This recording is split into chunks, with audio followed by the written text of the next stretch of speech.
Test. Test, hello.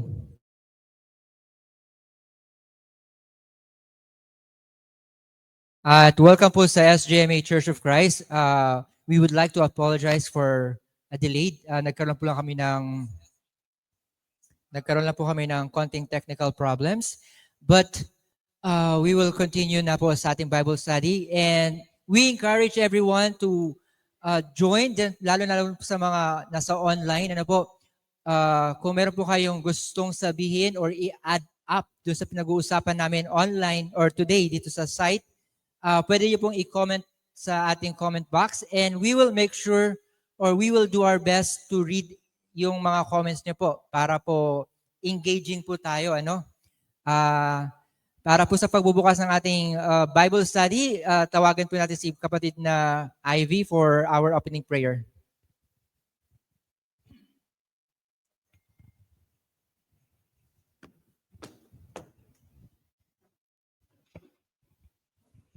Good morning, friends. Join me for opening worship service. Our Heavenly Father, the Creator, salamat kami ay narito sa lugar na ito. Salamat sa buhay naming tinatamasa na kaloob ng Diyos. Lagi tayong masaya. Yan ang ibig ng Diyos at matyaga sa pananalangin. Salamat sa iyong anak na namatay sa krus upang tubusin ang aming madilim na kasalanan. As we start our service worship, Lord, pagpalain mo kami upang maunawain ng mga salita mo na mailagay sa aming isipan, mga bagay na dapat gawin sa pamamagitan ng speaker. Bless our speaker, Lord. He is the one in Tagalog, tagapagsalita. Para maisalin his lesson sa amin, ayon sa iyong mga salita, gabayan mong mga kaibigan, papunta dito sa lugar na ito. Protektan mong hindi makarating dito. You may guide them. Pagalingin ang mga kaibigang may karamdaman at pagpalain mo sila at kanilang mga gamot.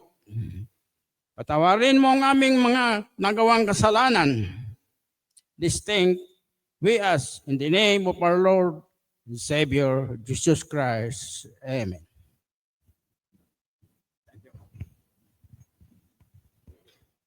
Good morning again. So, ang tatalakayin ngayong umaga ay doon tayo ulit sa John chapter 11. Ito po yung part 2 po ng ating pag-aaral tungkol sa claim ni Jesus Christ about I am. Again, sa sinabi ni Brother Yul kanina, we are encouraging everyone to participate.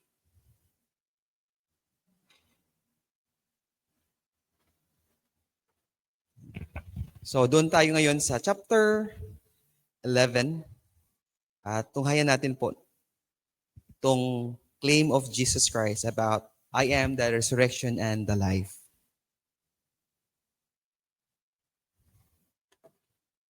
Ito po yung pagkabasa. And the text natin ngayon ay mag-umpisa po tayo sa verse 28 hanggang 46. When she had said this, she left and called Mary, her sister, saying secretly, "The teacher is here and is calling for you." And when she heard this, she got up quickly and came to him, or to Jesus. Now Jesus had already into the village, but was still at the place where Martha met him. Then the Jews who were with her in the house and were consoling her, when they saw that Mary had gotten up quickly and left, they followed her, thinking that she was going to the tomb to weep there. So when Mary came to the place where Jesus was, she saw him and fell at his feet, saying to him, Lord, if you had been here, my brother would not have died. Therefore, when Jesus saw her weeping, and the Jews who came with her also weeping, he was deeply moved in spirit and was troubled. And he said, Where have you laid him? They said to him, Lord, come and see. Jesus wept. So the Jews were saying, See how he loved him.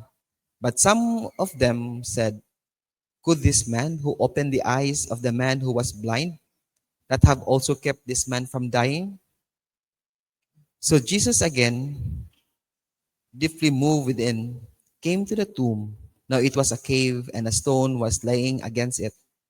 Jesus said, Remove the stone. Martha, the sister of the deceased, said to him, Lord, by this time there will be a stench, for he has been dead 4 days. So they removed the stone, and Jesus raised his eyes and said, Father, I thank you that you have heard, but I knew that you always hear me. Nevertheless, because of the people standing around, I said it so that they may believe that you sent me. And when he said this things, he cried out with a loud voice, Lazarus, come out. Out came the man who had died, bound hand and foot with wrappings, and his face was wrapped around with a cloth. Jesus said to them, Unbind him and let him go. Out came the man who had died, bound hand and foot with wrappings, and his face was wrapped around with a cloth. Jesus said to them, Unbind him and let him go.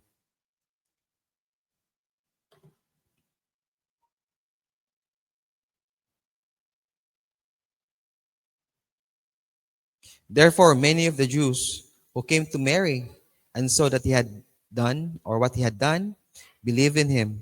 But some of them went to the Pharisees and told them the things which Jesus had done. So ito po yung text natin ngayong umaga.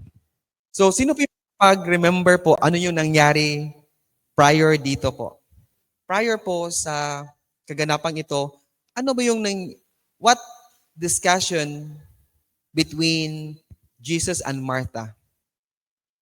Bago natin to bigyan ng pansin, itong conversation between Jesus Christ and Mary and the Jews. Who can remember what happened last week po? Anyone can remember what happened last week? Or what happened before this? We have the microphone sa baba. Okay. We have... What happened kaya last week? Can anyone go back to the Bible and check? Kasi po, importante talaga yung kaganapan na tulad dito. Because Jesus Christ, at this very stage, this is his fifth statement about I am. And ano yung gusto ma-achieve ni Jesus Christ? Ano yung gusto niyang makita sa mga tao? Why was Jesus Christ trying to achieve by saying, I am? Anong impact nun?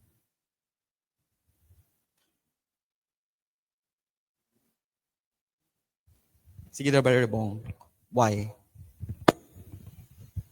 Yung when he pertaining I am, it means that he wants yung kanyang, what do you call this, listeners is to focus more on him and yung mga sinasabi niya.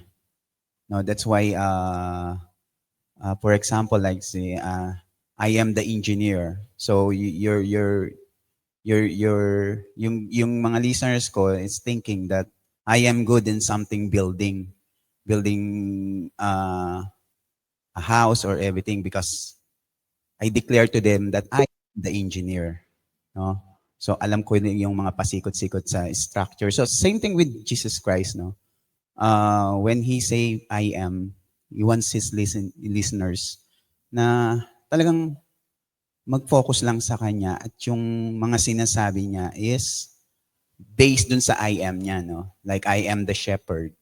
So, what is the shepherd means? So, there, yung he's pertaining is a shepherd, the listener is focusing, he will pastor all the sheep. No, he will take care of the sheep. No, and if someone lost, hanapin niya pa rin talaga ng isang shepherd. Yun, that's how I understand yung I am ni Jesus Christ. To the Jews, to the nation of Israel, sino yung kinikilala nilang Diyos? In the nation of Israel, yung I am, saan at kailan yun nila narinig?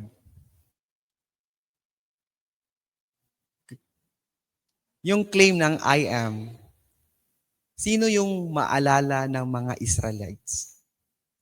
At kailan nila yun narinig? Or kailan yun nangyari? Bakit po napakabigat po yung word na I am?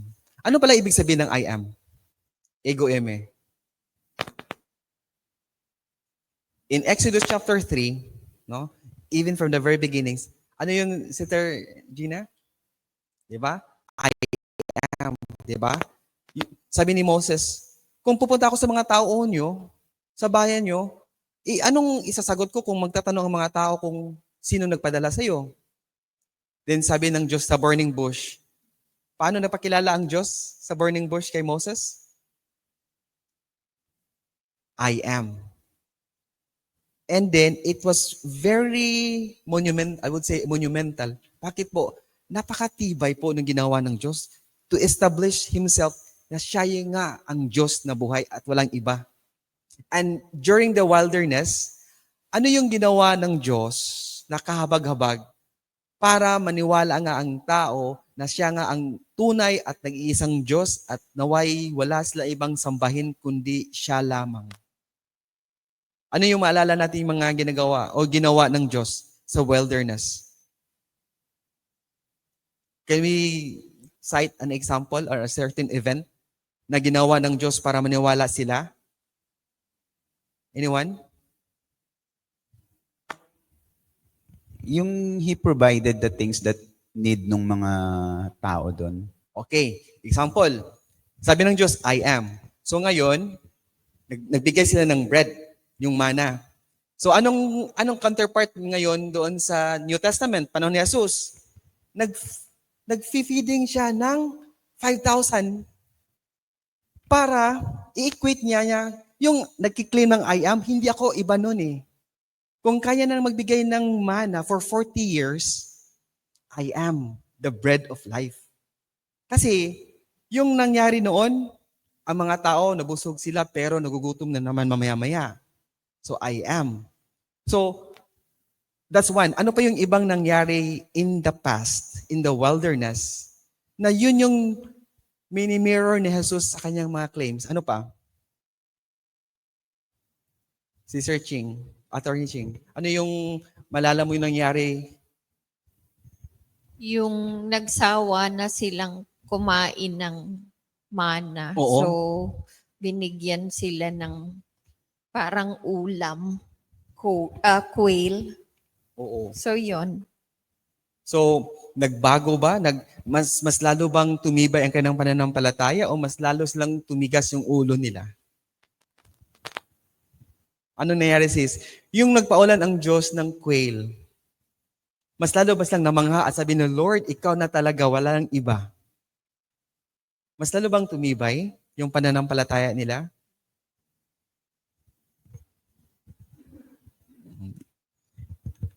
Ngayon, ano din yung ibang prior nito, I am the resurrection and the life. Ano yung past four? Sabi ni Brother Bong, yung I am the good shepherd. Binanggit ko din kanina, I am the bread of life. Ano po yung dalawa pang I am? That will relate and will also help establish that Jesus Christ was also from the beginning. Ano yung ibang I am? I am the good shepherd. I am the bread of life. Ano pa yung ibang I am? Kasi before tayo tutuloy-tuloy sa nito sa I am the resurrection and the life, intindihin natin yung nangyari. Yung sequence ng event. Ano yung ibang nangyari, sis? Yung water nga, di ba? I am the light. Oh, kung sabihin natin, I am the light, ano din yung nangyari during the 40 years in the wilderness na maalala ng mga tao na ang Diyos ay kasama nila? Nang provide siya ng light during gabi.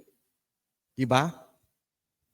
To show to the Israelites na ako'y kasama ninyo for 40 years. Hindi kailanman nangyari na naglalakad kayo sa madilim na daan. Tama? Hindi lang binigyan ng Diyos sila ng ilaw para to guide them, but to help them understand that I am. Ngayon, paano naman yan na-equate ni Jesus Christ sa panahon niya? To say na yung light, ako din naman ay I am the light of the world. Paano naman niya ina-establish? Yung I am in the wilderness is the same I am ngayon. In fact, yung pinapakita ko ngayon sa inyo ay higit pa sa na-experience ng mga Israelita sa wilderness. Sila, nakakain sila ng tinapay. Pero ako, kaya ko magbigay sa inyo ng tinapay na kailanman hindi na kayo magugutom. Ngayon, sa light. Ano naman yung light? Paano naman nagkaroon ng malaking implikasyon or impact sa faith ng mga tao na nakikinig kay Jesus? The microphone is nasa middle po para marinig tayo ng iba. Sige daw. What else?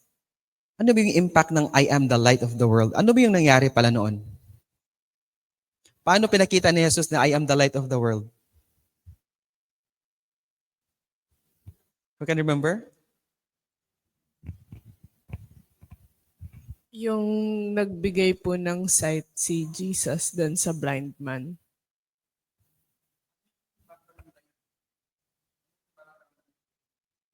Born na po siya na bulag.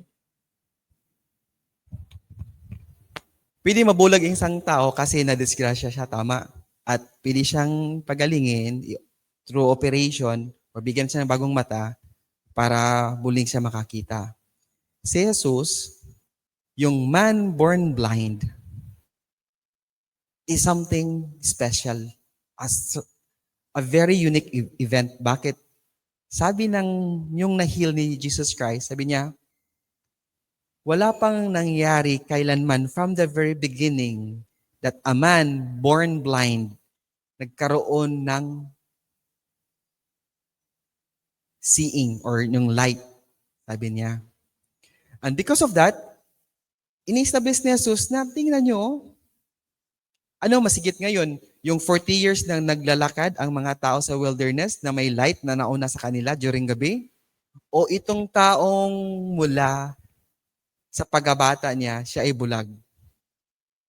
At ngayon ay siya ay nakakita na. Hindi pa ba sapat yun to establish that I am? Ito talaga yung gusto ni Jesus. Maunawaan natin na yung build up po dito, yung I am the bread of life, I am the light of the world, I am the gate or I'm the door, and I am the good shepherd. This time, I am the resurrection and the life. Ito yung mga pangyayari, yung event na hindi dapat dumaan lang sa atin. Darating nga ngayong May 1. Oh, ano yung May 1? Holiday. Parang okay, holiday, dumaan lang. Hindi yung ganun na mga event. Gusto ni Jesus na yung event na nangyari would somehow live and will stay in the memory of those who hear and who witness, that will cause them to believe that Jesus Christ nga ang siyang sinugo ng Ama upang iligtas ang sanlibutan sa kapangyarihan ng kadiliman at sa kapangyarihan ng kamatayan. So, that's it for our Bible study and Bible sharing this morning. So, we will continue the part 2 of the I am the resurrection and the life, and I would encourage you to go back to chapter 6 kung saan nag-umpisa yung claim ni Jesus Christ that I am. Mas lalo nating mauunawaan yung pagtitiis ng Diyos para lamang maunawaan ng tao na maniwala tayo sa Kanya. And this is also the same thing for us today, na mas lalong tumitibay, lumalago yung ating pananampalataya sa Diyos sapagkat siya ang tunay na kailangan natin sa buhay na ito. Kailangan natin ng tinapay, kailangan natin ng ilaw, kailangan natin ng liwanag. Pero itong mga bagay na ito, huwag mong tingnan sa physical lang. But tingnan natin sa higit pa na realm, that is the spirituality. Kasi tayong mga tao sa mundong ito, sa mundong ibabaw, we are only temporal and we are not meant to live here forever. Kaso lang, when this world will come to an end, saan tutungo ang tao? When this world will come to an end, what will happen to this world? What will happen to humankind? May dalawang tutunguhan. Eternal destruction. And will God allow that to happen? Will God desires that man to go to destruction? To eternal death? Hindi. Gusto niya that the world will be saved. In 2 Peter, sabi nga ni Pedro sa totoo lang, nagtitiis ang Diyos hanggang ngayon. Pwede na siyang bumalik upang matapos na ang time. Pero siya ay nagpatuloy na nagtitiis kasi gusto niya na ang tao ay dumating sa tunay na pagsisisi at upang lumapit sa Diyos at humingi ng kapatawaran o makatanggap ng kaligtasan. Kaya again, the same thing with us today, we somehow have to go back, and check our faith, which is also the message for this morning. So again, that's our Bible study and Bible sharing. So let's all stand up and we will ask Brother Bong to lead us with a word of prayer. Let's all stand up po. Let us all rise, please. Let us pray. Our Heavenly Father, our loving Father, thank you po once again for today. Thank you for this new day. Thank you for this new light na pinagkaloob niyo po sa bawat isa. Salamat po sa maiksing Bible study namin today, Lord, and we are learning more and about the I am of our Lord Jesus Christ. And thank you for this time, and muli po kami nagkasama-sama sa worship hall na ito sa SGMA Church of Christ.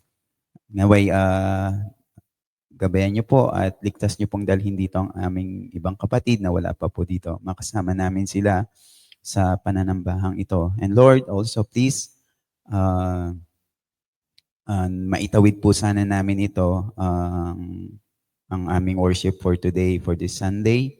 There are technicalities sa aming mga gamit dito po sa SGMA. Please, tulungan niyo po kami, gabayan niyo po kami sa bawat oras, bawat panahon. And thank you for all the blessings and forgive our sins. In Jesus' name we pray. Amen.